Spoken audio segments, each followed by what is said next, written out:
Welcome to the Consummate Athlete Podcast, where we explore what it means to be a well-rounded, happy, goal-crushing athlete. Every week, myself, sports journalist Molly Herford, and cycling coach and kinesiologist Peter Glassford interview experts and chat through all of your training questions. We're excited to have you along for the ride. Hello. Welcome back to the Consummate Athlete Podcast. Peter, how's it going? It's going well. We're back with another question today, so I'm excited for that. Have you been writing any great articles recently? I mean, it's hard to quantify or qualify what great is, but a couple of really interesting ones. Actually, I'm working on one right now that has brought back just such a sea of memories.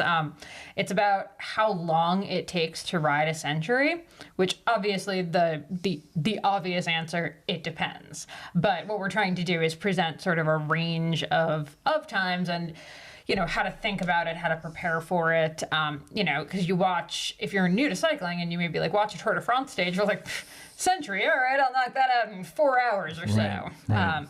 But I mean, it totally depends on, are you riding with people? Are you riding by yourself? Is it hilly? Is it flat? So many different things. What type of bike are you on? Sure. Yeah, but it's really bringing me back to my Rutgers cycling days, where every February when I was on Rutgers cycling, disgusting, cold, snowy February in New Jersey, we would put on our pathetic amount of cycling kit. I remember wearing my first pair of bib shorts, but then, just regular tights over them, the socks over the cycling shoes for shoe cover type things, just a straight up puffy coat instead of a cycling jacket. Just horrific. And just going out. And I mean, these days were probably from dawn till dusk it took us, because it was a lot of climbing. There were a lot of us. It was mayhem. So it took 12 hours. Yeah. Okay. And I loved it. I guess the days are shorter in February though too. Maybe it was 8 hours. It might have been probably closer to 10. But it was some of the best times on the bike that I remember. It sucked so much, but I learned so much about riding and drafting and being a smart cyclist, because when you're out on a century, and you're not a great cyclist, you haven't been doing it for very long, you will do anything to make it easier on yourself. So that was how I learned how to stay in drafts. Okay. I don't think I would have learned otherwise. Well, it's a good way to do it, I guess. You get tired. Yeah, sure. So that's been fun. Although I will say, I'm going tangenty here. I don't think that's a word, but okay. But I had put a thing on Facebook asking for how long it takes people to ride centuries and if they had any stories about it. And I posted a picture of my Rutgers cycling crew. And it just devolved into just so much love for the Rutgers cycling people. There's so many people that are commenting and are just oh, I loved you guys. You guys were great. And you know what? We were. Okay. Well, that really gets to the question today of, can you train outside for cycling? Which apparently you can. Apparently you can. I guess, yeah. This all was, 15 years ago. I think amongst us, we had one trainer that, actually did get borrowed. One indoor turbo trainer. Exactly, turbo trainer. It's what we might call a smart trainer, but before that, the dumb trainer. Yeah, this was a dumb trainer. Actually, I think there was a year where we all started getting the janky Magnavox ones that are, $150 and sure, terrible. But I think one guy had a Cyclops indoor trainer, and it was a big deal. Sure, fluid for the win. Yeah, exactly. Yeah, none of this magnet BS. So yeah, that's where I came from, was just you rode outside because that was the option. But right. I actually was interviewing, just to go on I was interviewing someone for a different article, and we were discussing who needs power meters. And one of the questions that came up as I was talking to people about it is, a lot of people actually understand power a lot better now because they come into cycling and get a smart trainer. Sure. So power, actually, funny enough, I was sort of crunching the numbers, and I was like, oh my gosh, it's cheaper to get a smart trainer than it is to get a power meter, which is wild. Makes no sense. Not really sure how that works. Yeah. I've not really thought about it. I guess it probably can be made bigger, or it doesn't have to be waterproof and lighter and that sort of thing. Yeah. So it got into this conversation of which would you buy first, a smart trainer or a power meter, especially if you didn't previously have an indoor trainer. So got a lot of very varied responses. But one of the common things that a couple of coaches said to me was they're now seeing a lot more athletes coming to them from the smart trainer. Like, they're not outdoor cyclists. They're cyclists who got into it, you know, whether it was during the pandemic or just they started on Zwift or Peloton or whatever, and now they want to ride outside. And that's probably the heart of this question, really, is, you know, how do you train outside for cycling when you've, you know, learned to train indoors? Yeah. So you've had a couple experiences now where you've actually heard from people who've gotten your training plans in the winter and are using them on the trainer, and the plans are, you know, your training plans can be used indoors or outdoors. They have smart downloads, etc. And people are finishing the plans and the weather's getting better, and the common thing for newer cyclists is like, oh, well, I can't use a training plan anymore. I'm riding outside. And I think the first time you saw it, you were so kerfuffled. Right. Yeah, because my, you know, as you say, you know, you ride bikes outside. This is where we race. You know, isn't this where you would train? And, you know, again, my perspective is that I started riding outdoors, and then, you know, whatever, 5 or 10 years into that, I guess at some point we got indoor trainers and took it really serious and trained through the winter. But I get it, and then I think some of it is, like you say, the smart trainers, the Peloton, the structured workout downloads where these things are coming down and they're telling you what to do. This is the erg mode where, you know, you just have to pedal and then the resistance changes magically and you're not shifting or anything, and you just follow the workout. Side note, erg mode, super dangerous for us low cadence folks, because we're like, oh, we're down to 10 RPMs, Yeah, try the me. sweet spot. Right. Then it's not accurate anymore, and yeah, you're ready to go. So yeah, and then you go outside and all of a sudden your brain has to do a lot of work because you have to choose a route, you have to navigate, not get hit by cars or hit a tree. You know, and then you have to shift and you have to pedal faster or harder, and then you might decide that you have a goal, something like, you know, 3 by 10 minutes of moderate effort. And the smart trainer might have done that conveniently in a, you know, 45 to 60 minute workout where you never had to think and you could just, you know, talk to people on your phone or something the whole time. Now you have to be really engaged in the workout and be outside and, you know, in an environment where you decide on where you go. So it's possible, certainly. The answer is yes. But it is going to take a bit of commitment and planning. And just like anything, it is a skill. Yeah, and it's gonna look a lot messier, I think, is the big thing. And it, not just because you're gonna get mud on your bike. Sorry, your bike's gonna get dirty. But also because, you know, you're probably used to, if you are this person who has come from training indoors, you know, when you look at the download of your power file after the workout, it's perfect, right? If the workout went well, obviously. But it's perfect. It's got these nice little flat lines, and they're all even, and it looks great. There's no variability, right? Yeah. Then you go outside, and like you're, you know, supposed to be doing 3 by 10 minute climbs, but guess what? The climb took 8.5 minutes, and now you have to go like down a little bit and then go back up. Or you know, a car was turning out and you had to slam on the brakes, and now your 2 minute thing got completely messed up. Right. So it's not going to look as good. And so we say 80% is a passing grade, and that's part of the reason, right? Like, it was okay, you were supposed to work moderately for 30 minutes. Did you do that today?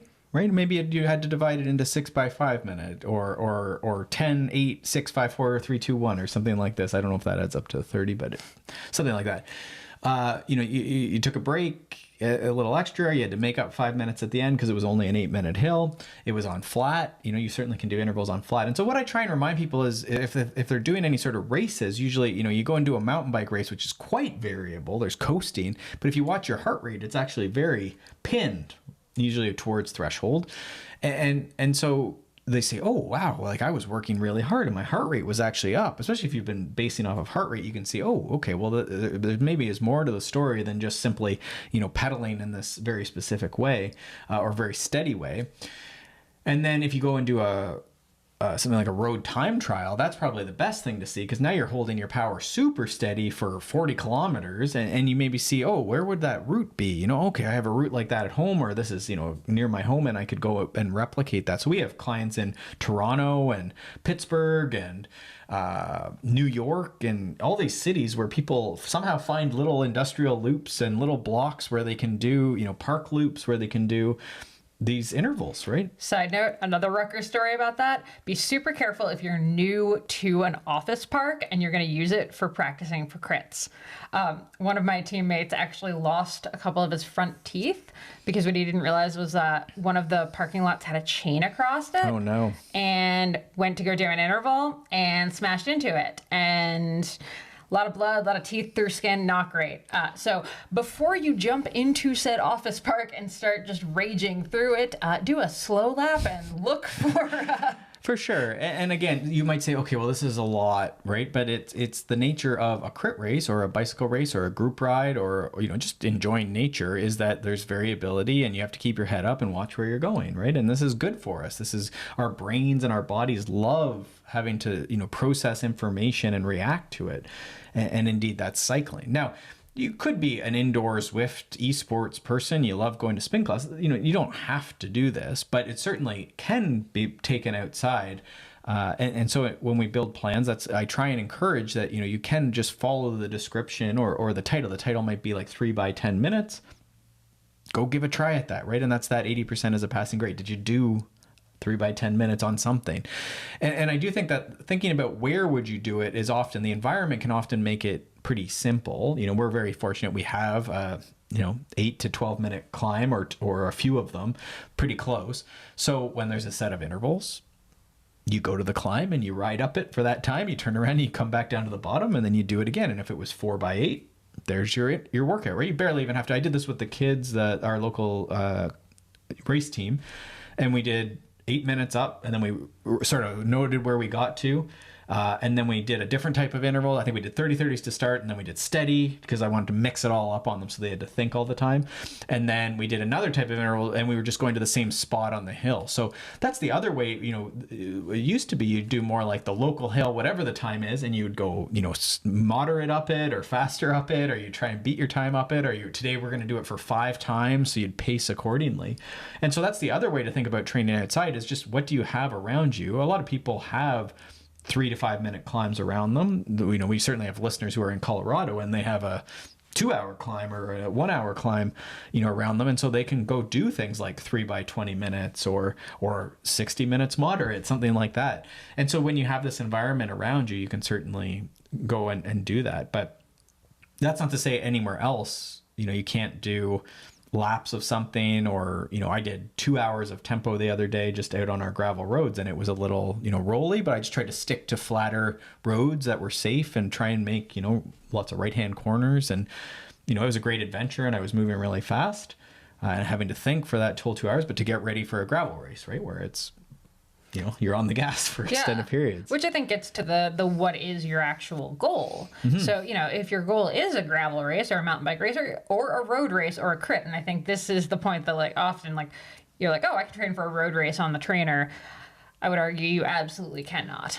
No, you see the triathletes, some of them will now be more on the smart trainer and the smart treadmills. And I get it, but I've also seen, they fall over and they break their hip.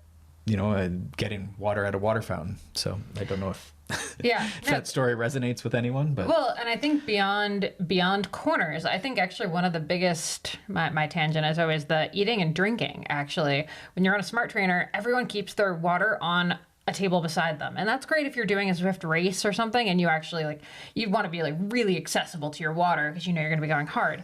But normal time, put it in the bike. Sure. Because that movement of being able to lean down, grab the water, bring it up, take a drink, put it back is actually wildly hard. Mm-hmm.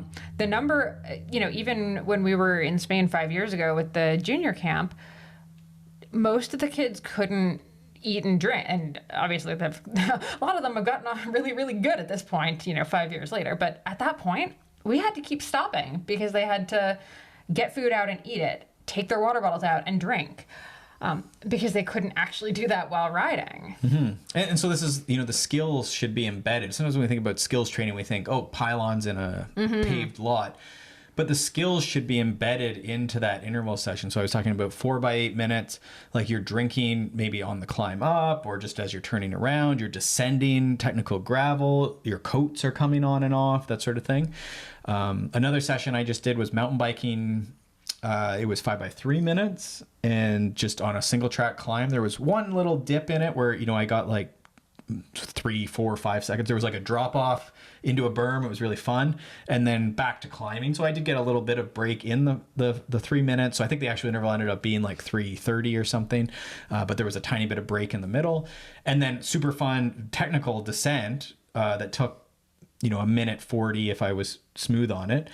And then I'd sort of soft pedal for, a minute and then back into that loop. And so it was very specific to cross-country mountain bike racing. On the trails we, have raced in the past. A little bit of fun, maybe, over half of it was fun. But that was the interval, right? And power-wise, it was a little spiky, but if you look at it, you can tell like, oh, there's 3 minutes. Oh, there's 3 minutes, right? And then there was, more coasting in the recoveries. But again, it's very possible to have perfect looking intervals outdoors. It's just setting yourself up for that as well. And again, perfect depends a little bit, like, does it look like the race at some point versus does it look like a smart trainer that just is drawing lines on a screen?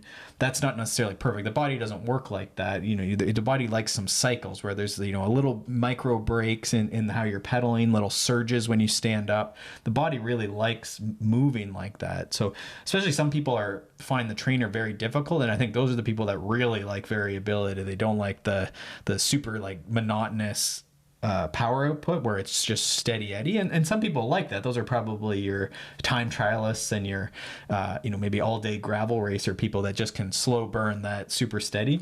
But then your mountain bikers, your cross racers probably prefer stuff that's more on off or just a little more cyclical where they're like over and under the goal power or the goal output. Yeah. And I think the other thing that maybe gets missed on the trainer that you can do outside is actually sprinting. Sprinting on the trainer is actually pretty difficult because it's hard you can't move the bike. You shouldn't move the bike. If you have a carbon bike, do not stand up and try to move it while you're doing a sprint. Well, you can. I tend to discourage indoor standing a ton, partially for that reason. Then, as you say, the skill of moving the bike side to side, a lot of people don't have that balance. I do not have that. And so then you miss out on the coordination of standing climbing, standing to like give your butt a break, give your back a break, just keeping the gear moving, accelerating back onto a wheel. There's a lot of ways where that movement pattern is important outdoors. And if someone hasn't developed it, then just grooving it on the trainer by doing things like 1 minute standing intervals is tough because that bike is locked vertically. And as you say, it is a lot of strain on a carbon bike. But I assume I haven't heard a ton about that in the last couple of years. So I assume maybe the manufacturers are doing that, but it is added weight to the frame. So I don't know. I don't know if I'd believe that or not. Well, and either way, you're just not going to get the same body movement. Like, even if you are standing, you're not doing the actual side to side. And I do think if you look at cyclocross racers, even the gravel racers in things like Unbound and this sort of stuff, there is, some pretty dynamic standing bits in there, right? Whether it's to try and like hover over the seat on a technical uphill or something like that to clear something, sprinting at the finish line. I mean, Unbound seems like it finishes in sprints now, right? And then certainly the starts are all, the people at the front are going to be standing to in that critical moment. And then certainly the climbs in any of the XC races are women and men now are standing a fair bit. So again, when we're doing our intervals, then you probably want to be working on that so that you have that movement pattern as an option. Yeah. Okay, I'm going to throw a huge monkey wrench in this whole thing, or maybe it's just a sharp U-turn. Also something you might need to practice, especially if you're a triathlete. They love making courses with those. No, I'm doing that tomorrow with a Super triathlete. Fun. So it's the best. Okay, so here's my curveball. Indoor World Championships are now in September. Okay. So, can someone train for indoors outdoors? I don't see why, right? Again, this gets to... see why or why not? I guess why not? I want to say why, but I don't see why you couldn't, like why you shouldn't enjoy the summer. It's probably easier to do volume outside, so I don't see why someone wouldn't go outside and develop a bunch of fitness and coordination outside. But I do think in that scenario, you would want in those last 6 weeks for sure to be getting specific with the trainer, the feeling of it, the pedal stroke, because it is specific. As someone who tries to not ride a lot of trainer anymore, it is a different thing for sure. I think like any goal, you'd want to get specific as it approached, getting into some of the Zwift group rides and races or esports races for sure. But I don't see any reason you wouldn't develop a general base and do that outside. It's certainly going to be better and more fun to do it outside. So do not feel as though you are stuck on your trainer all summer. And I think this applies not just for Worlds in September, but I think there are a lot of people that will continue racing on the trainer, or like, you know, they'll have a group ride on Zwift Certainly. once a week or whatever. Yeah, a lot of busy, you know, people with kids, you know, you can stay in the house. I was just talking to a past athlete, good friend, on a group ride this last week, and he was saying that Zwift has been like, because he's actually in great shape. I was telling him, he's, you know, wow, he's really in great shape despite, you know, busy at work and kids. And he said, you know, the weekly Zwift thing has just been great because he can go and, you know, during nap time and try and squeeze in 45 or 60 minutes of hard work, and then he tries to get out on the weekend or whatever, right? But yeah, I think it's a tool. I think it's a great thing. I don't think we're villainizing anything, but we are saying, you know, it's okay to train outside as well, and hopefully we've covered a bunch of that. Have we gotten to everything? I think so. Other than just let's maybe just touch on the practicality of, okay, you have a workout in Training Peaks, you know, say they got your custom 3-month made for you training plan. Firstly, you are a smart person. Over at consummateathlete.com. But okay, so they have a training plan. They have a workout today. Yep. How do they, I mean, again, on Zwift, it's easy, download, sure, move it into Zwift, whatever. I don't actually know, because I haven't actually done a workout on Zwift. Apologies it's pretty for clear. that. There's a Training Peaks folder that you got to find, and you can only do today's workout in Zwift. Now, for a Garmin user or a Wahoo user, it should, once you sync those accounts, which we do put those links in the training plans as well, but those are easy to Google, you know, Training Peaks to Wahoo sync, then it should pop up on your device. Really, it works very slick on the newer devices, and then you could follow that workout. And I was pretty against it for my own training, and then this winter I did actually try and do it once a week for my main intervals, and I would say I got more of my intervals done like well with the download, which is a bit of a change of tone on my behalf, but it was good. And I did find, like, you know, if you, my criticism was always like, well, what if it takes 30 minutes to get to the hill? And so it's not that hard to pause the workout, but like keep your workout time rolling, but to pause the structured intervals or go back a one, like especially on a touch screen Garmin, at least it's pretty intuitive to just go back a interval or go forward or pause the workout, pause the like download for a second.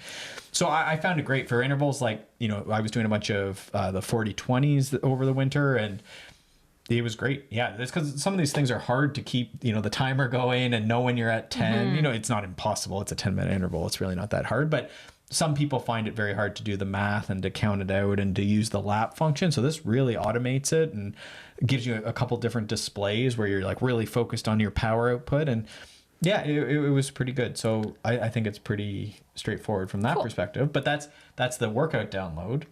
Also, as always, side note, just be safe when you're riding outside. Remember that you are, in fact, on a, you know, live road. You are not on Zwift Island. Right. So just be very, very careful when you are looking down and, like, messing around on your device. Like, there's no shame in stopping and, like, sorting things out, especially if you find that, okay, the one button didn't do the thing. Okay, stop and figure it out. Just don't be... I've seen this happen, like... Well, luckily, to no major like issue, but I have seen way too many cyclists, you know, swerving into the middle of the road because they're looking down at their screen, and then similar boom, to you driving your car. Yeah, you don't want to be that person. Exactly. So, but you could also do that workout, you know, and this is where I get frustrated is if people aren't tech savvy, then the learning curve and the day-to-day, like staring at the device, and I spent 50 minutes trying to get the workout to load on my thing, and it's like, well, I mean, it was 6 30-second sprints in, you know, or 30-second race efforts or strides or whatever it is.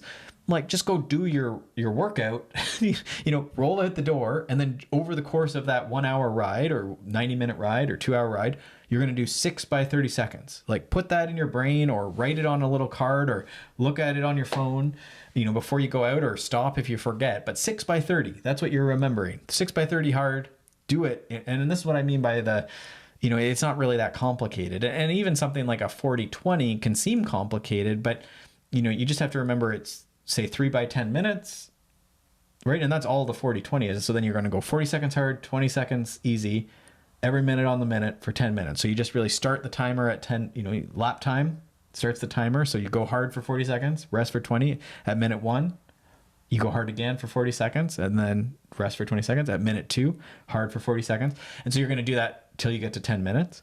Then you're going to go back down the hill and go again. So it's really not that hard once you get the rhythm for it and figure out, okay, well, where could I do something like that? So again, we have a nice quiet gravel road very close to us where I do most of my intervals, and it works great. You might do this, out on a quiet road and just go for 30 minutes down the road or something, right? Or like it could maybe work on some rail trails are quiet enough. You could do something like that. So just figuring out where can I do this, and that will sort of like motivate the workout. Mm-hmm. Well, and as if you are working with a coach, also like, a lot of the time, the first thing you're talking to clients about is what do you have around you? Like what is accessible? How long does your local hill take and that kind of thing. And actually and I love when athletes are like, I don't have a 20-minute climb near my home. What are you doing? And they ask, right? And then we try and troubleshoot it and sort of co-create the workout. And sometimes it is, just go find a 20-minute stretch because it wasn't meant to be on a 20-minute hill. Like it can be, but it doesn't have to be. Or it's like, okay, well, you have a 5-minute hill or a 4-minute hill.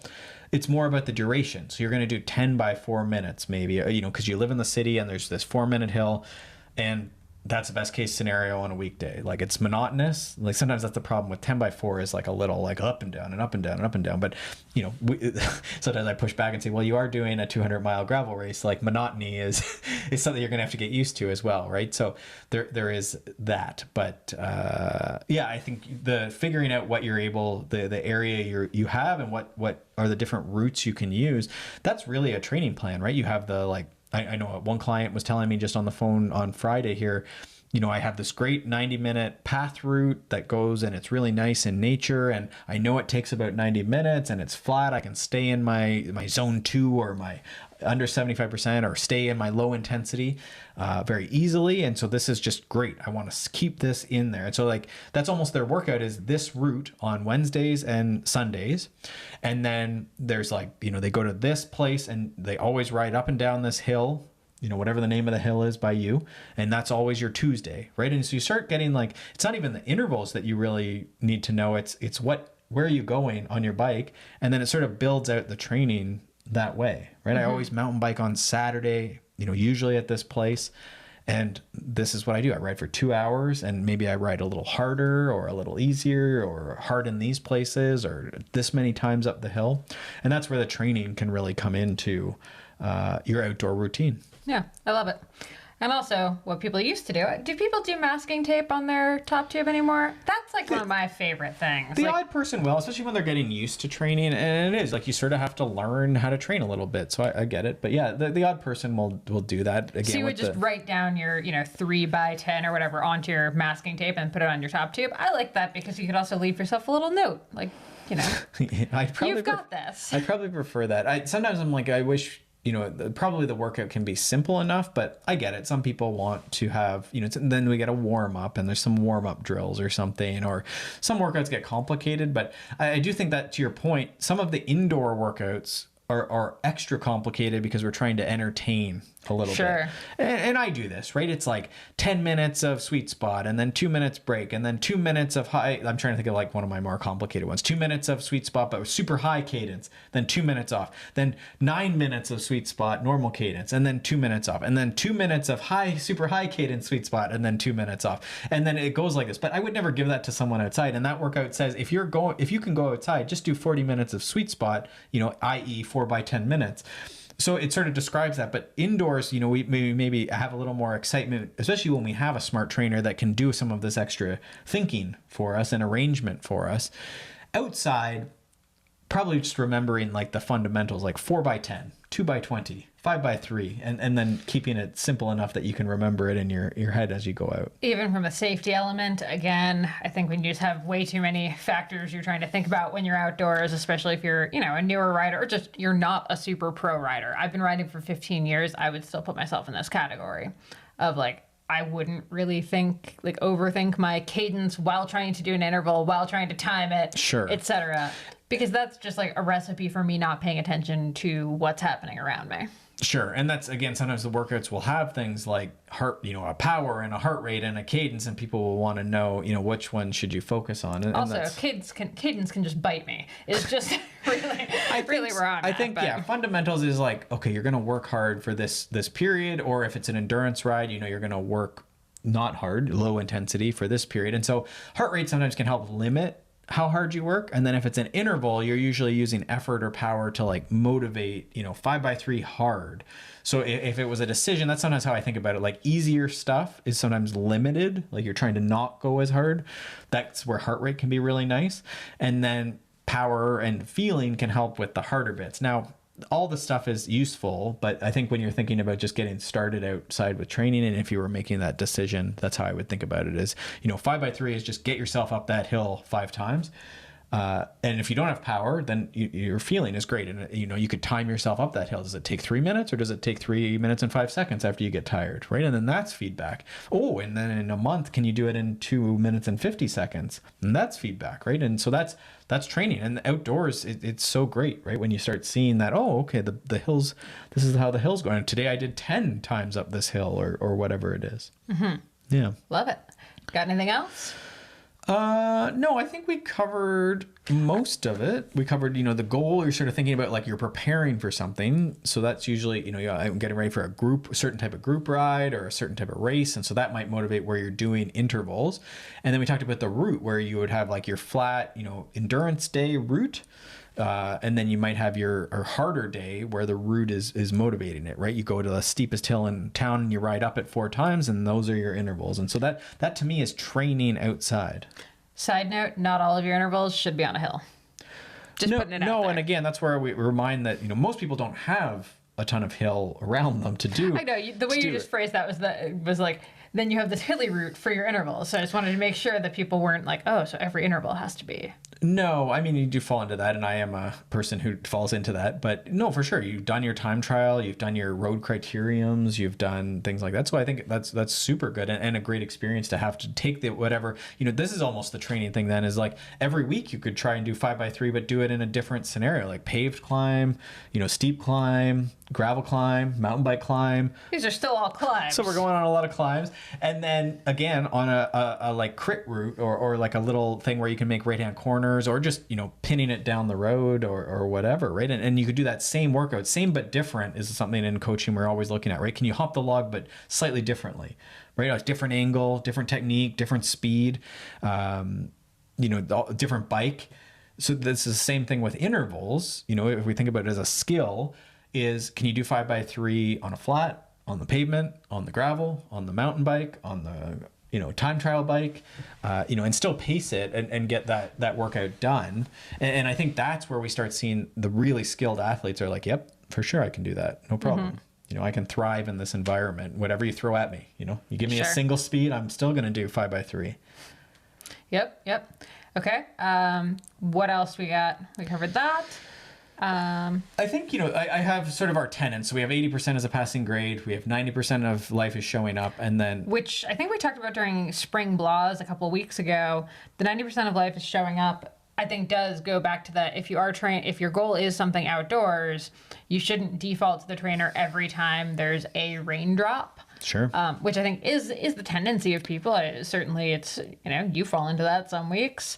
And, it is easier. Your bike doesn't get gross, etc. But sometimes you do have to go train in the rain, show up because race day might be rainy. Sure. Yeah. And that gets into, we're talking about showing up in terms of knowing today that, knowing the workout. So it's not just getting out the door at 10 a.m., but it's also knowing 5x3 and I'm going to do this on this hill. And I'm going to do it on this bike and that bike's going to be ready and the tires are there. And I've looked a bit at the tire pressure, the shock pressure. I fixed that lockout that was broken, or this is the fuel I'm going to take. So when we talk about showing up, it's simple. It is simple, but it's not easy because you do have to show up repeatedly and test the stuff and practice the stuff in a way that's specific to that goal. And that is, it's not, any one day is not a big deal, but it's when you string a year of showing up, checking your tire pressure, fueling like you mean it, and fueling like you will in the race, that it's like, oh, wow.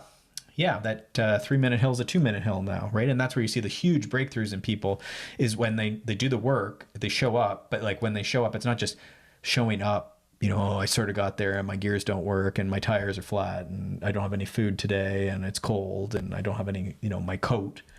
It's the person goes and does a great job on it and practices all these, embeds all these skills into it. Love it.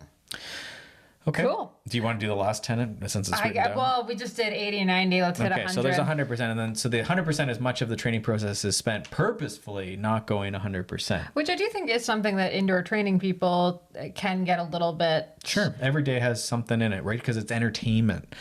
So this is where some of the, different training softwares on the internet, they're entertaining you. They're trying to bring you back. The reality is that a lot of our sessions are not magical.